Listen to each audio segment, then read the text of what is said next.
Sami jam. Keng pundi? Keng pundi? Mang mriki riyen.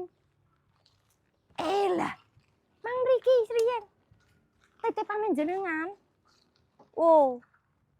Lurah, lah kangenan. Mas, nah. Wis iso nyetandani. Mbah, keng pundi mang mriki riyen? Kula to. Bareng terkarisan.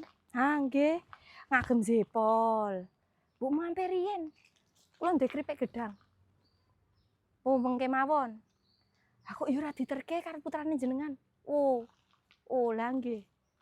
Ngagem jepol sing burine ngeten iki iso diserut serut. Nah, nggih, bahane penak, Mbah. Oh, nek niki bahane jersine mboten glossy benten kalih sing asrina polos. Jersine pete mboten ngagem busa. Ha nggih, wong cekel. Wong lak benten to. Lah nggih. Ah, penak to jersine. Nggih pun mengke mang mampir, tak paringi kripik gedang. Nggih. Nggih. Mbah Sami jem iki nganu ngawe. Kok jilbab apik men yo apik. Kowe kuwi semendina ngerti tak kandhani lan ndak tuku-tuku. Nah, delok. Iki usia berapapun cocok, Mbak. Sing ra cocok ki nek sira ndedet dadi sambate mung ngono kae. Lah deleken ngarep iki, Mbak.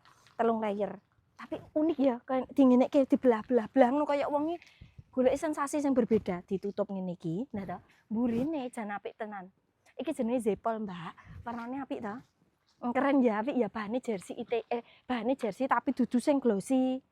Niki yo bahane apik, rega nggo rupa anggere, percaya, manut, kuwi penak.